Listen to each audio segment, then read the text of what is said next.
So you fancy growing a bit of lavender, do ya? Ooh, lovely.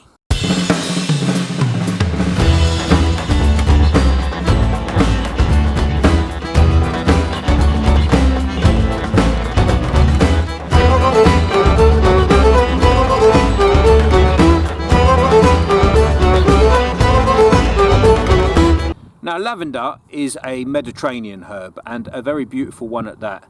I remember when I first saw a whole field of lavender, and it's got this real amazing, majestic sort of movement to the plant, especially in the wind. This little lavender down here has been here since I moved here, and it's not actually doing too well, but it still gives an amazing array of flowers every year, and it's got this most wonderful grey blue foliage, and you know, it's got this real interesting smell. I mean, not a lot of people talk about cooking with lavender nowadays. I mean, apparently it has been used for cooking, but generally it's used for sort of bath products, and it's even said that, you know, the smell can get you a good night's sleep. So you would take a sort of sprig of this, and I think in the old days they would put that under their pillow, and apparently it helps induce sleep. Now, I've never tried it. I don't know, maybe I'll try it tonight, let you know how I get on. I do believe you can grow this from seed, but I think the best way to go with this really is just to invest the money and get yourself a few plants. And then once you get some of them growing well, you can propagate them on. I mean, I was in the supermarket recently and they were selling them, and they, you know, they're quite expensive. I managed to get 8 for sort of £10, which I thought was quite reasonable. So I bought some of them. And what I find with them is usually they're easy to grow, lavender, but I think the problem people have with them is getting them to the stage where they're established. You know, when they're young, they're very easy to they're quite brittle, and it's quite easy for them to get wet, too damp, and then rot, especially early on in the season. I mean, they are essentially a Mediterranean plant, so they're going to want warmth, they're going to want well drained, just like most herbs.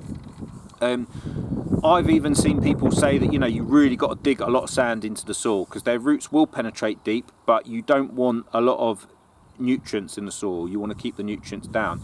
Once you get your lavender plants established, then what you can do is you can take cuttings. Now, the best way to do that is to look where the old wood meets the new wood. So you're looking at sort of where that brown bit turns green there. Where the brown sort of meets the green, that's the best place to take a cut in. I mean, the one issue I would have with this, because this lavender plant hasn't been taken care of very well, because I've been a bit naughty and I've never really been someone that's tried to grow it from scratch. I have bought some new plants now, which I'll show you. Like for instance, the flowers, if you have big long flowering stems now, that wouldn't be ideal, because of course the shoot is putting all its energy into making a flower. But I'll tell you what, I'll give it a go. I'll take some cuttings of that. Really what you should do with lavender is chop it back, no more. You shouldn't chop it to the ground. You shouldn't be really harsh with it like sage. You just want to trim this every year by like a third, and try and really encourage that fresh foliage every year, and that'll give you something good to take cuttings from. But I've heard you can give it a go in water, and you know, I bet the bottom dollar if you messed around with this enough. Unfortunately, as I was coming to do a video on lavender, I actually walked past it and knocked this whole thing off of it.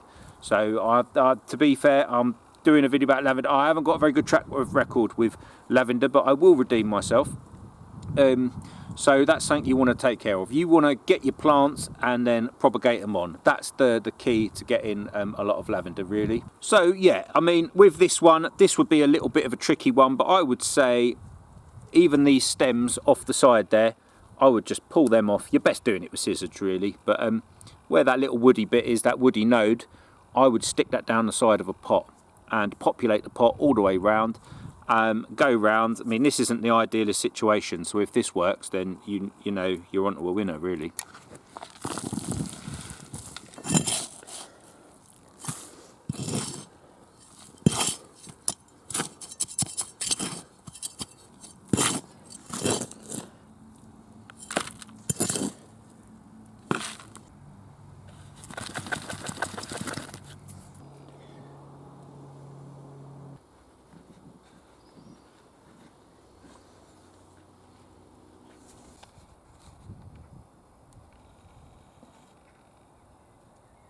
putting in water, I've got mixed results for cuttings. I haven't done well with oregano, but I've done well with mint, and I have done well with basil. But with this, you could give it a go.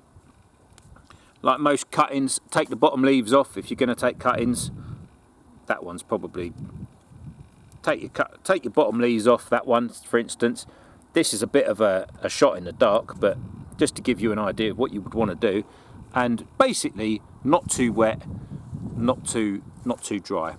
You know, I would say 50% sand, perlite, soil, compost, and just mix that up. And if you're going to give them cuttings, that's a go. But, you know, I've planted a few. They're really good for pots on a sunny patio. All you've got to remember with these is nice, hot position, south facing. Don't let them get too wet or boggy. Free draining, pots on the patio, and you should do well, and they shouldn't give you too much of a problem, you know. So like that, for instance, if you're going to take a cutting, that stuff at the bottom, just try and get rid of that like so, and then give that a go. Really, you should chop that nice and neat, and then just stick them down the side of the pot and see how you get on. So there you have it, really. Lavender, it's a real beautiful plant.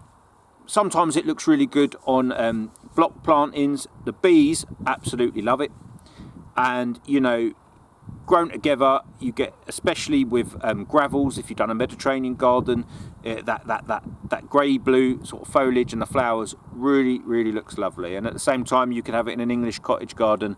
It really suits many different garden styles. Lavender, so you know, modern, there's so many ways you can incorporate this into the garden, and it's an absolute joy when you walk past it and you smell that beautiful smell. So there you have it, lavender, really good herb, not a big culinary one, but really lovely to have around in the garden. Many uses, smells great, bees love it. Get out there and grow some.